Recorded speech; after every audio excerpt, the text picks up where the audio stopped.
Good morning, everybody. Morning, Ammar. Hey, how we doing? Yes, very well. It's, uh, it's Friday, the 31st of January, um, and it's interesting. Seems like the longest month ever.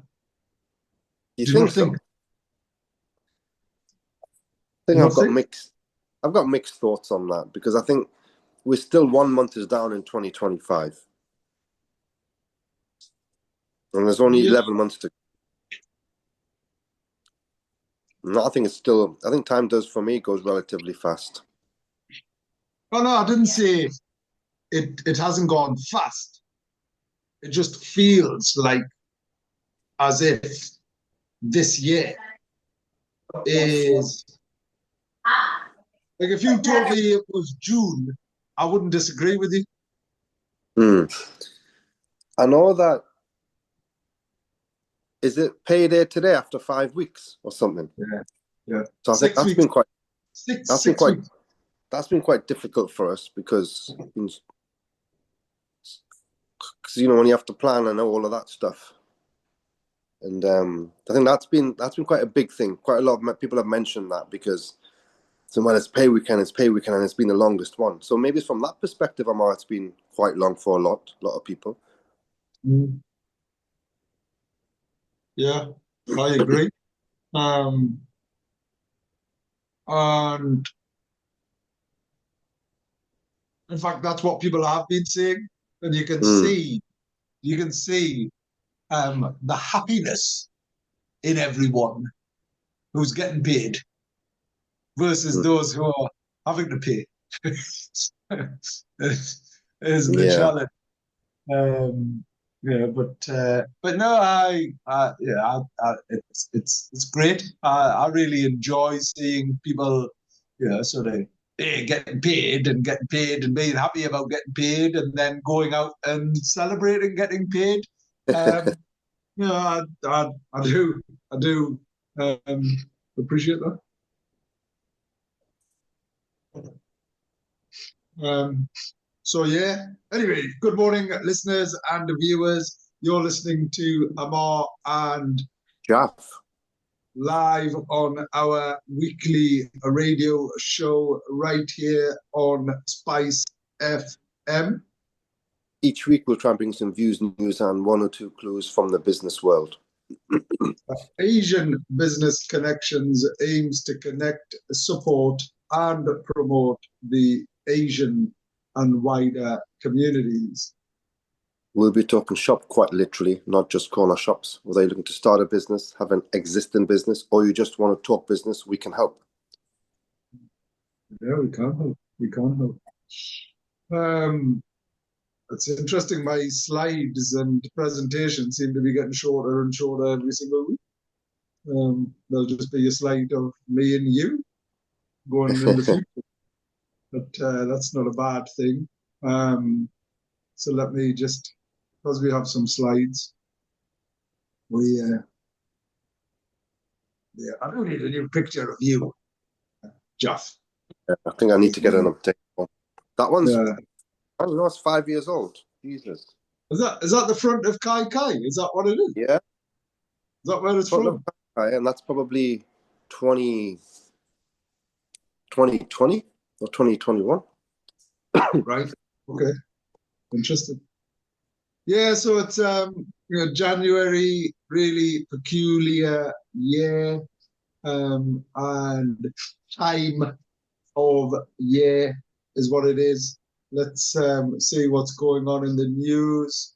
So, two major Northeast industrial schemes leap forward amid lettings and planning. So, two major industrials have advanced significantly in Sunderland. Planning approval has been granted for two or three, anyway, new industrial units at the International Advanced Manufacturing Park, adding over 860,000 square foot of space. This project, led by Townend Farm Partnership, aims to boost investment, jobs, and regional economic growth. Meanwhile, in County Durham, listed business Restore PLC has signed a 15-year lease on an 84,000 square foot unit at Integra 61, marking the largest speculative industrial development in the Northeast for 20 years. These developments reflect growing demand for high-quality industrial space in the region. Northeast economy under siege, as a number of firms in financial distress rockets by 75%, Jack. Say that again, Ammar. Say the last bit. Northeast economy Uh-huh. is under siege. Right. As the number of firms in financial distress rockets by 75%. I mean, that doesn't surprise us, but Ammar, who issues these statistics, and where did they get the data or the information from? That's a good question, Jack. So let's delve into that. The Northeast economy is facing significant financial distress, with a 75% rise in struggling firms between September and December 2024, outpacing the national increase of 50%. So nationally, there's 50% increase. In the Northeast, it's 75%. Research from Begbie's Trainer, who I know the guys really well, highlights financial services, property, and food and beverage production as the hardest hit sectors. So financial services, property, and food and beverage. The report also recorded 920 instances of critical distress, cases involving major debts or winding up petitions, marking a 10% rise year on year. Early stage distress also surged with 12,261 cases in the region, up 28% from the previous year. The findings indicate worsening financial conditions for Northeast businesses heading in 2025. Wow. I mean, that doesn't surprise us at all. And the thing is, the bombshell is yet to come in terms of all of these businesses in April, when the NI changes, the minimum wage changes, and those particular industries, Ammar, that's been mentioned, take away finance out of it. Property and hospitality, I think it's just simply down to all the changes in laws recently, where it's made it, and obviously finance, I'm presuming, Ammar, the downturn in finance is because the interest rates have become so high that do people really want to get mortgages, and are they going to get any type of return on any type of investments in that particular world? From even the last few days, I've had, met with one or two colleagues who are interestingly in finance and in properties, and they were just couldn't. They're saying that for the first time in 20 years, there's just no way that they can make any type of money because the margins have become so tight that it's not actually possible. It's not even possible to get their rental properties, since interest rates have gone up. It's impossible for them to make any type of money at all. Yeah, it is incredibly hard. And then there's broader, wider pressures as well, Jaff. So energy, regulation, green sustainability conditions, planning, licensing, like all of a sudden, it's like, oh my gosh, here's a project. This is so scary, and this is such a big deal and such a big issue. It's like, what can you do? Yeah. It's there's nothing perfect about the storm, but it is an incredibly challenging time, and it is all of those policy and political influences. Of course, and just the point that you made there, the regulation. When you approach a project, and then it seems as though that shouldn't the authorities, whether it be the council, licensing, any whichever form of authorities that you have to deal with when you're involved in a project, listed buildings, ABC and D, Home Office, every single thing has become so difficult to deal with. It's actually the cost also of making any type of applications, whether it be Home Office fees, whether it be listed building fees for planners and ABC and D. It's absolutely outrageous, and you have to add X amount of cost to your project, but then you have to add X amount of time, which is also money. And you could have a project that goes, if you have a project plan of opening something in 6 months, and you have to start dealing with the authorities, you can easily add another 3 to 6 months on top of that by the time you get all the necessary ticks off to be able to then take your project to the next step, and then the next step, and then the next step. And that is an extra level of pain. I think that is commercially makes things really, really difficult. And interestingly, I had a conversation with one of the planners about this, and I said, but are you not worried about the commercial viability of a project because you're just about to delay this by 3 months? He said, well, we don't care because we need to do our due diligence, which is fine, but can you not do your due diligence a bit faster? Because you've got to appreciate that delaying this project because of this process is going to put the project in jeopardy because of all the costs.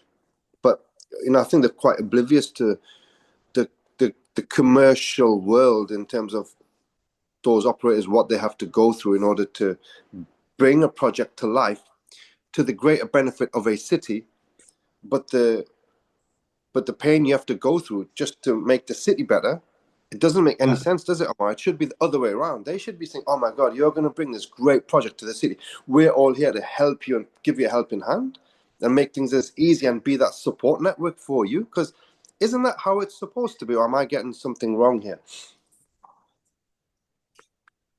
You're absolutely right. And it's so painful and such a challenge that that adds to the burden more broadly, Jeff, of the issues affecting businesses and individuals. And the sad thing about public service is, and I'm not talking about all public services, but certainly from a regulation and legislation perspective, they just love coming hitting you over the head and make it more difficult and challenging. There's no commercial appreciation. There's no understanding of the risks that you're taking. There's no recognition of the wealth and the job creation or the income and the taxes further on down the line. No of that, none of that is taken into account. And these individuals work in an environment where they get paid regardless. They come in at whatever the hours are set.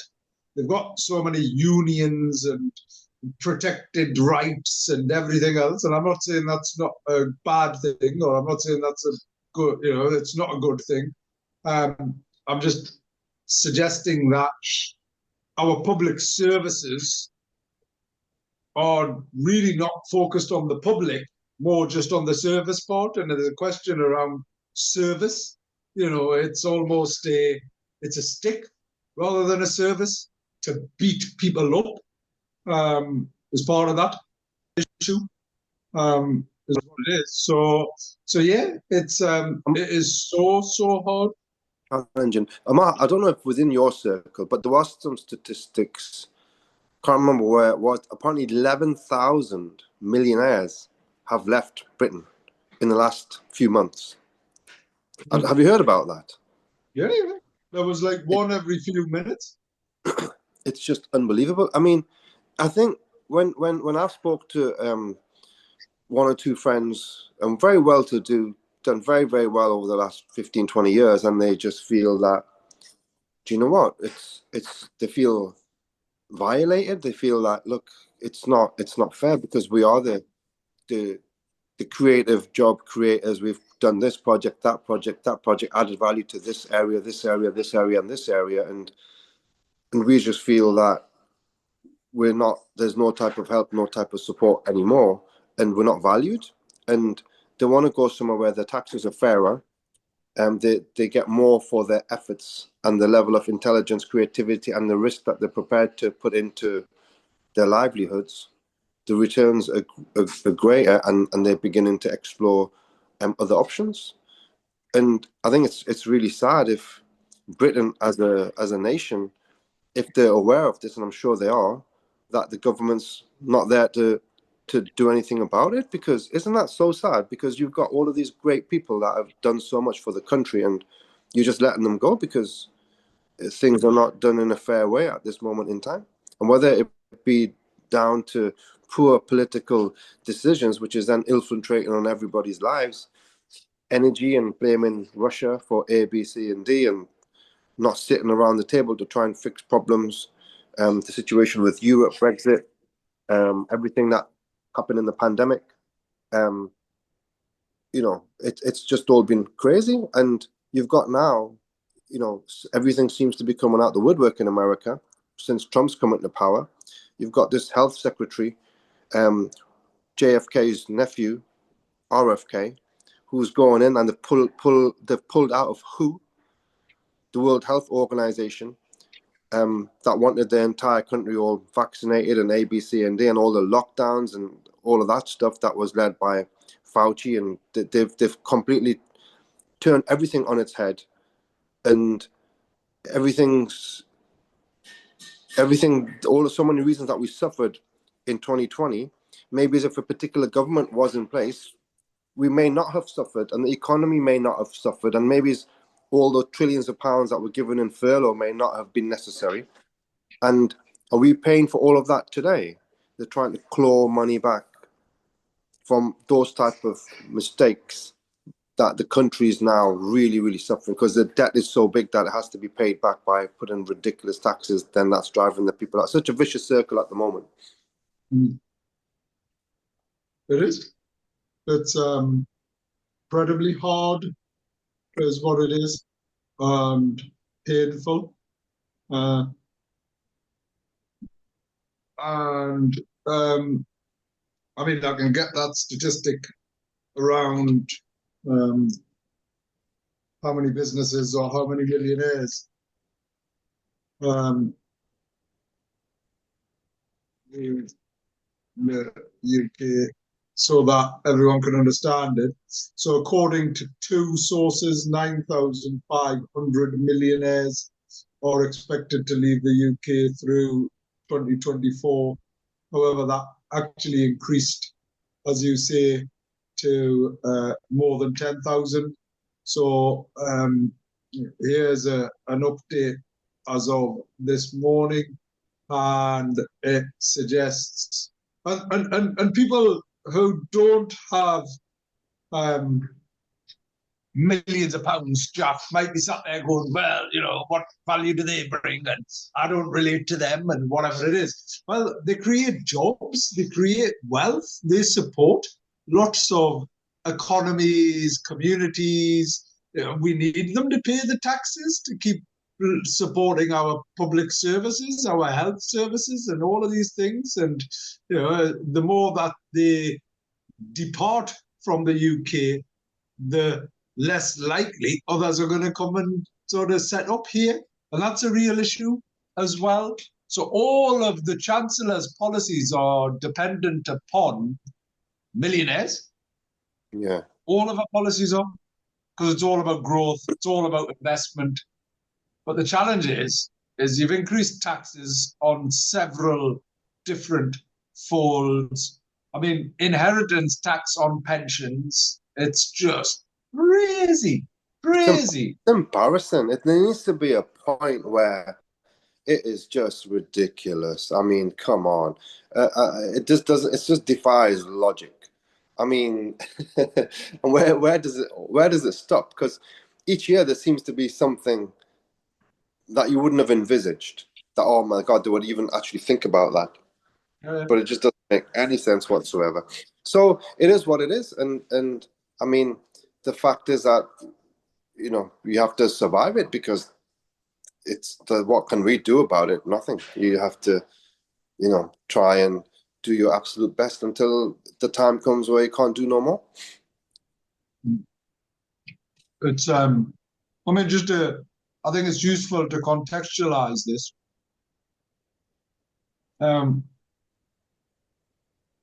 More than 10,000 millionaires have left Britain in a year.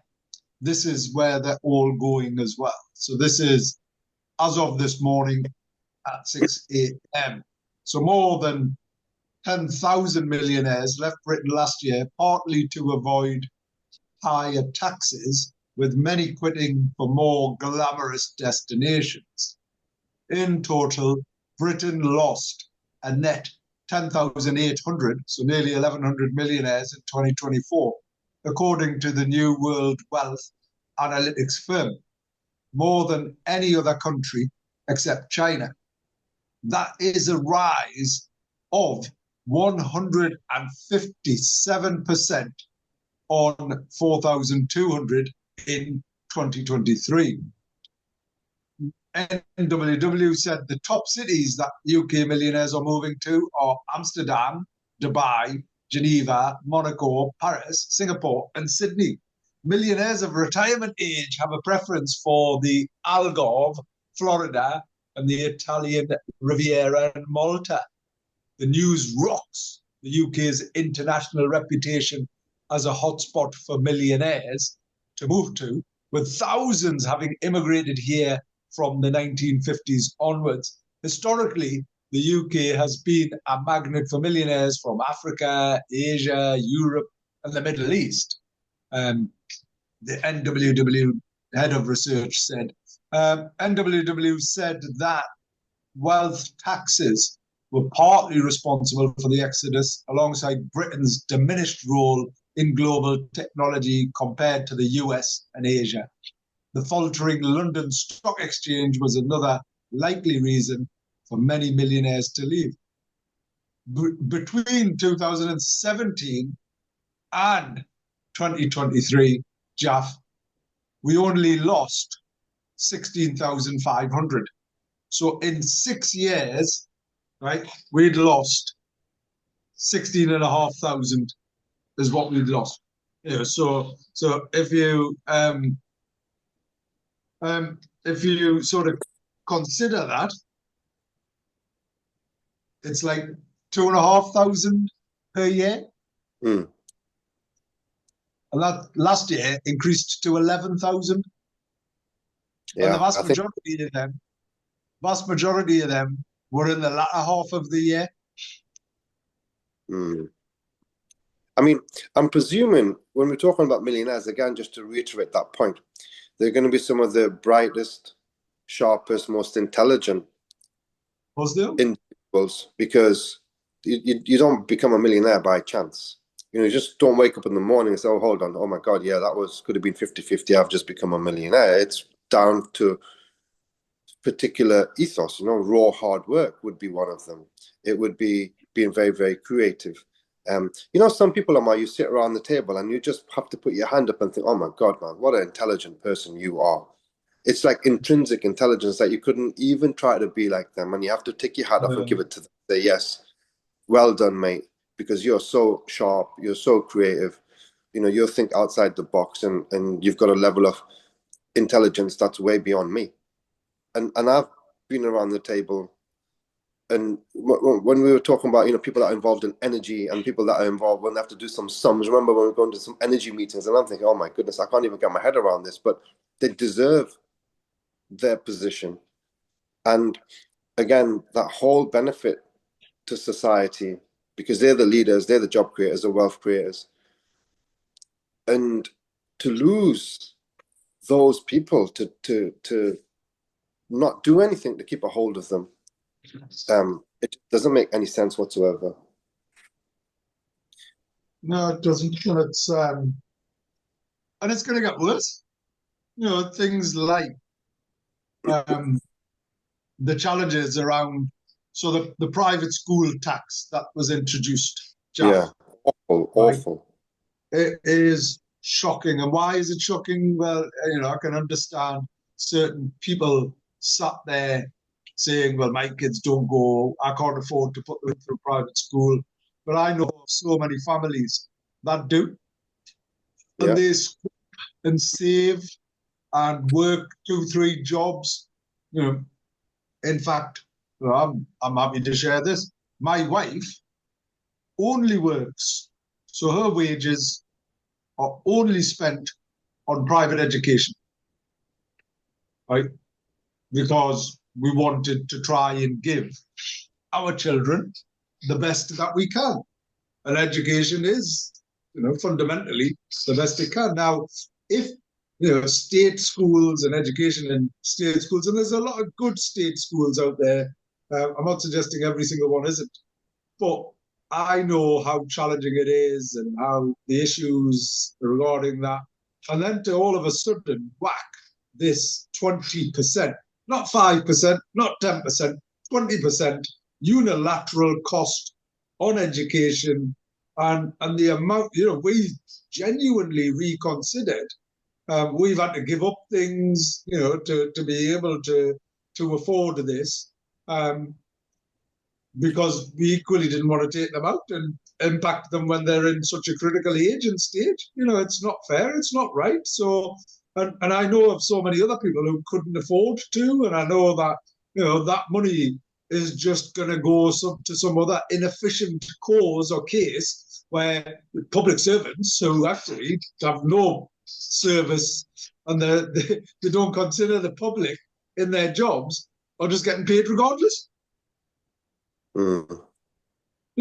For me, there should be performance-related activities based on the level of service, not on the level of how many people can you prosecute and how long do you delay things or how many fines can you issue, and all of these things to actually beat people up and kick people down and kick them in the shins. Public service, our health, our local authorities, it should all be about who have you supported and how, because that's your job. Who have you supported in education to achieve the best they can? Who have you supported from a business perspective? How have you encouraged and supported our business by accelerating their planning, improving their licensing, working with them to see how they get through that process quicker rather than preventing them and burdening them with paperwork and application fees and delays and all of this. It's shocking. Yeah, it's awful. It's really, really awful. And but it's hopefully, Ammar, will the Labour government not kind of see sense and backtrack when the budget in March? I'm presuming the budget's in March, probably 4 or 5 weeks away, right? Will they not think that, get information about everything that we've been saying and turn and say, actually, we've done this, but then they never admit, and they never admit faults to there. They're never going to backtrack. They'll probably go and do even more things to make it even more difficult from March onwards than what they've already done. So, it would be nice if they did surprise us all and said, actually, we want to, push our economies, but we're going to give you A, B, C, and D. But I can't see that being the case. No. So anyway, the challenges are there, they exist, and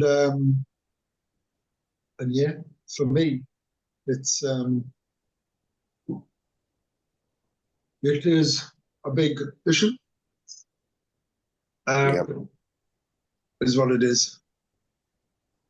Anyway, the rest of the world still goes round. There's some great stuff going on. We had the Curry Club last night, Jalf. 50-odd people came together. It was brilliant to see so many new faces. And there's a real energy in that room. On Wednesday, I attended the People Potential Opportunity event at Newcastle Civic Centre. 350 people were there. The mayor spoke. Lots of other people spoke. And ABC had taken an exhibition stand there to talk about the Inclusion by Default campaign. and um, and it's getting some traction. It's getting some action. The other thing that where I attended yesterday, Jaff, which is really sad to think about, right, is I was involved in the child poverty response unit, right? This is talking about poverty in children, and you sit here and you think, why should there and how can there be poverty in this day and age? Yeah, it's just horrendous. It really is. It is crazy, is what it is. And I think I think that we need to consider how we come together. So your question around what can we do? Well, the problem with the current problem in the UK is we're going to start following the same issues and trends as Europe, Jaff. Yeah. Where we have extreme left, extreme right, people in the middle. There'll be a clear divide between who people vote for. So there will not be a party in power. I imagine at the next general election there'll be a hung election or a hung parliament even. Do you because some people will. Sorry, go. I was going to say, do you think Keir Starmer will survive the 5 years or more? I mean, do I think? I think he could. As in the government, for me, rather than doing the right things, has come in. The challenge generally with politics, and we are apolitical, and I would never share my political views, but the challenge between the two major parties is they're not that dissimilar, right? So over the last 10 years or so, the policies between each of the parties have been pretty much, yeah, we agree and whatever else and things like that. Now, the Labour government currently might argue that what they've done through the changes, through the taxes, is to benefit wider communities. That's just so short-sighted, because the only thing that's happening is people are losing their jobs. So, right, we're going to hit employers over the head. That's what we're doing. We're hitting employers over the head. And it's like, really? It's like, it's crazy, isn't it?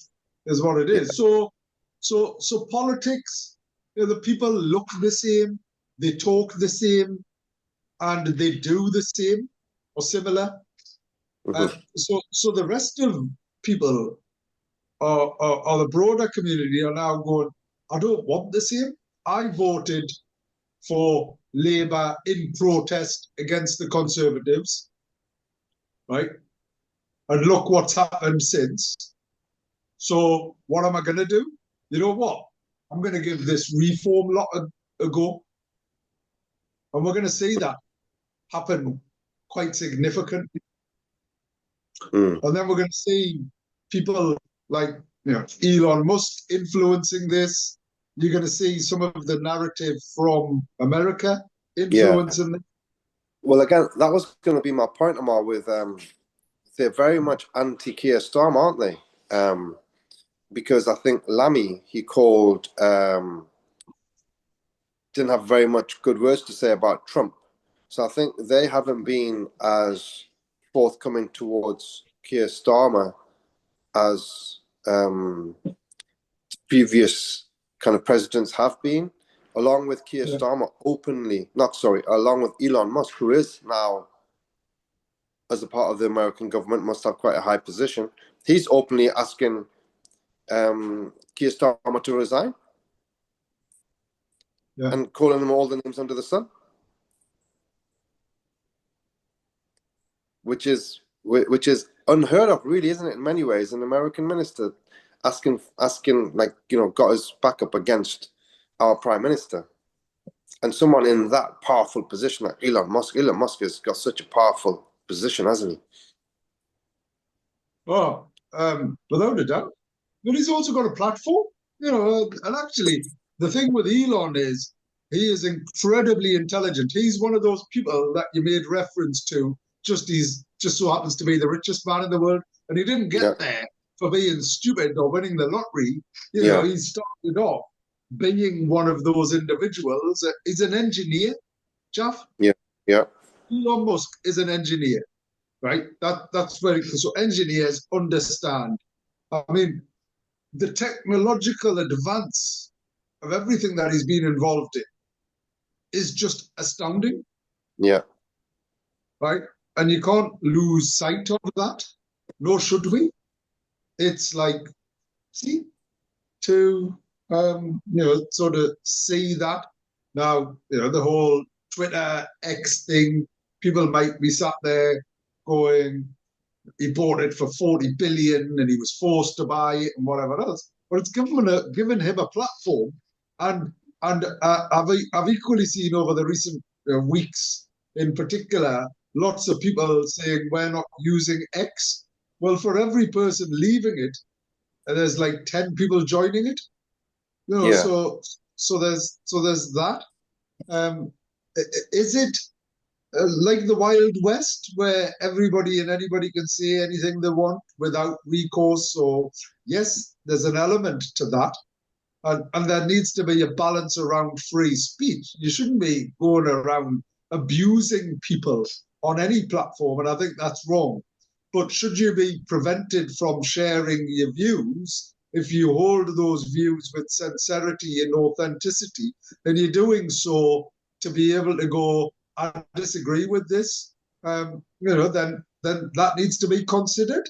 The reason why there is such a pushback now against this whole wokeness, as they're calling it, is because of the issues that general people, majority of people, have had in being forced to accept other people's views without any consideration of their own. It's like, right, you will accept this, you will accept them, you will accept these things. And you're going, but that doesn't make sense. And had you asked that, or had you said that, all of a sudden you will be, cancelled, right? You're going to get sacked because, you disagree with this, or your values do not allow you, or your religion, or whatever doesn't allow you. You have deep faith. Now, every single religion has a view on people and how they live and what they should do and what they shouldn't do. The Ten Commandments. If these principles did not exist, they informed law and legal. They informed the ability to not discriminate and have recourse and all of that. Right? But so if that's your belief, if that's your faith, and you believe that, and you do so with all sincerity, why is that wrong, Jeff? yeah, Why is that wrong? yeah. And why should you have to not? Why? Like I said, it's not even wrong. It's in some instances, it's they put you in such a difficult position that you deeply are against something, and you have to come out and say that, oh yeah, you can't actually say anything or share anything because you're going to get discriminated against if you do. Hmm. Yeah, It's it's outrageous. it's crazy. But on a positive note, Ammar, we've got 15 minutes. Positive note, let's talk about our city. I think there's been an exclusive kind of story that was dropped yesterday by one of the male journalists, NUFC journalist Craig Hope, and talking about Newcastle United and the options that they're exploring, which is going to make it's going to make a massive impact on the city. So they've come out and they said that St James's Park. There's two options effectively. It's redeveloping St James's Park, making the Gallagher end bigger, going into the street, maybe it's having a tunnel for the roads to get through on that, where the shop is, and taking the stadium up to around about 60,000. The other option is going up to somewhere in Leazes Park, possibly Castle Leazes, which isn't very nice at all, and building a brand new 70,000 seater stadium, which is still literally 2 minutes walk from St James's Park. And those are the two options that are viable options. And I think they're going through a due diligence process. But I think in this climate, it has to be a brand spanking new stadium. And the benefits are, I think so, because everyone talks about St James's Park and the atmosphere that it creates and everything else.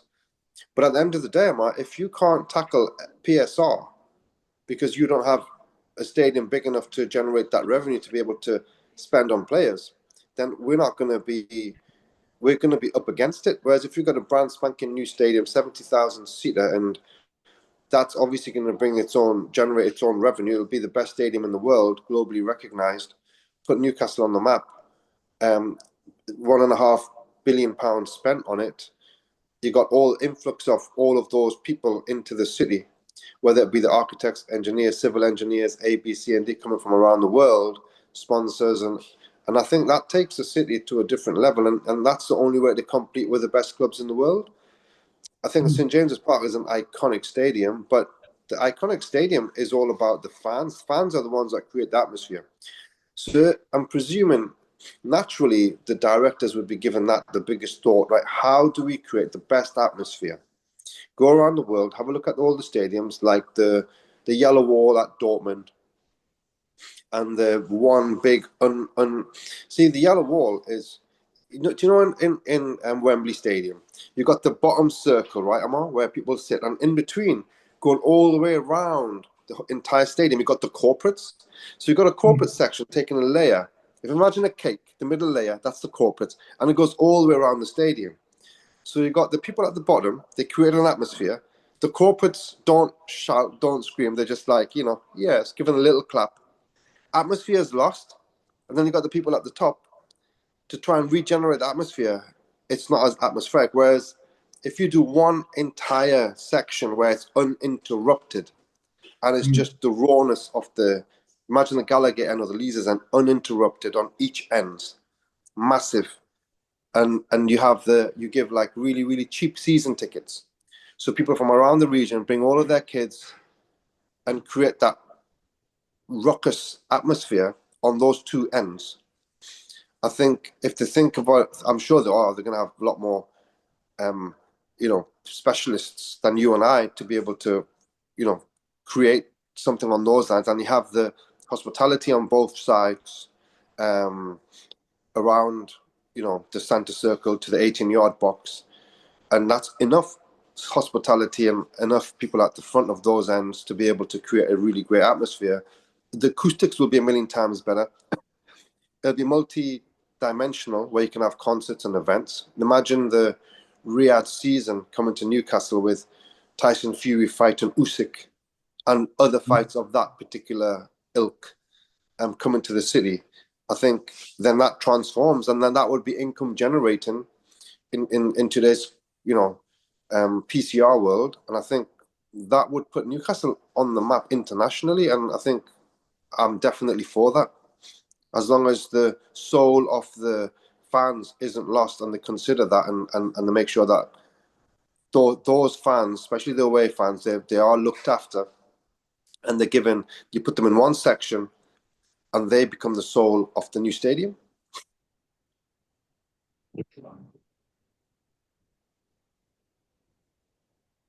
I agree, and I think you're right. And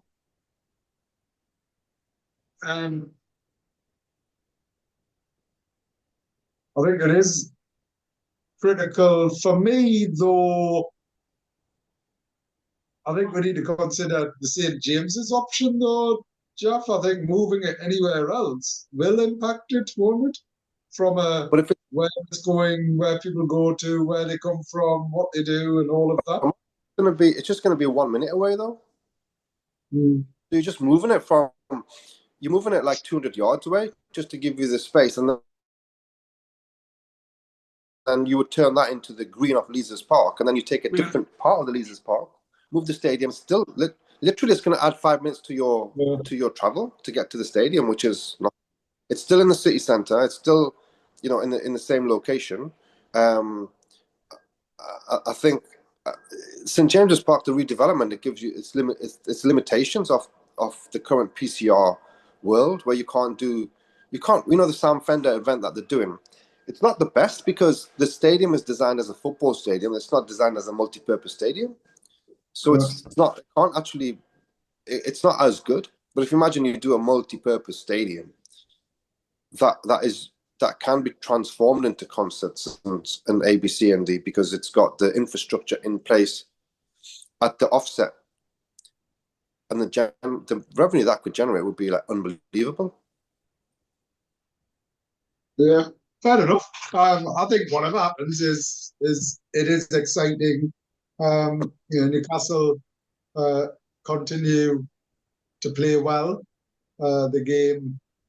The away game last weekend was another great game, and for me, it's those wins away that are the most significant, aren't they? As in, obviously, you always want to win at home, but it's when you're playing so well away that it demonstrates the fact that you should be in the top.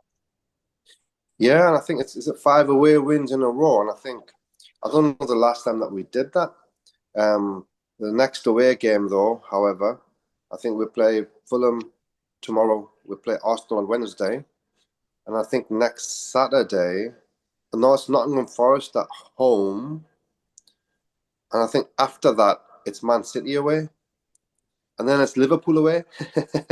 Things are going to heat up, so yeah. And hopefully on Wednesday it's going to be massive. We're getting to Wembley again. Ammar, that would be just enough. Oh, that would just be brilliant, won't it? That's all Yeah. it will be. So it's like, it's crazy that we remain fifth. Is where we are, and uh, we've got the potential. There's only 6 points between sort of us and second place. Yeah. So it just need a few more winning streaks. Need those 2 or 3 at the top to lose a few, and before you know it, Yeah. it'll be an amazing feat. But actually, being happy with the fifth isn't a bad space to be. But I think we should be even higher potentially. Yeah, but we're And not signing any players, Ammar. We've not signed any players in the summer. We signed William Masula, young kid. We've just sold Miggy Almiron. We haven't signed a replacement. So I don't know. It's so difficult when you can't even sign any players. It just doesn't make. It's not logical, is it? They've got some rules that stops a football club from buying players. What on earth is those rules all about? It just doesn't make any sense whatsoever. yeah, it is crazy. Anyway, it is Friday the 31st of January. It is the end of the first month in 2025. There was all of that planetary activity. We're still here.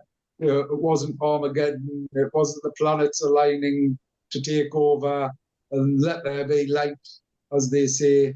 And light came on. Is that a light bulb moment, Jeff? And the lights just come on, as you've said, Ammar. Just have the force, don't you? Use the force. And planetary activity continues. What else is going on? Well, we've got the Inclusion by Default campaign. Next week, we once again are running the Asian Women Enterprising boot camp.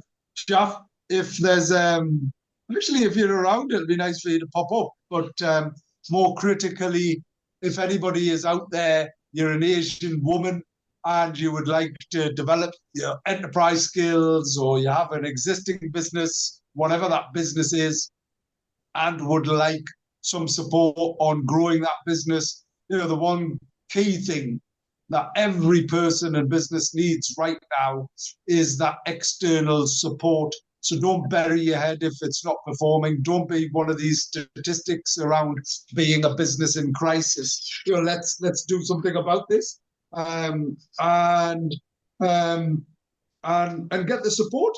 And actually, there's a bit of a peer group there as well. So it's not about some Asian man telling you how to do a business. It's actually Asian women coming together to support each other. There's some brilliant individuals who have set up businesses previously impacted by COVID or wider things, and all of a sudden, had to reconsider their options and get a job. Because the thing, being an entrepreneur, Jaff, is you will just go and get a job, as in that you have that passion, that ambition.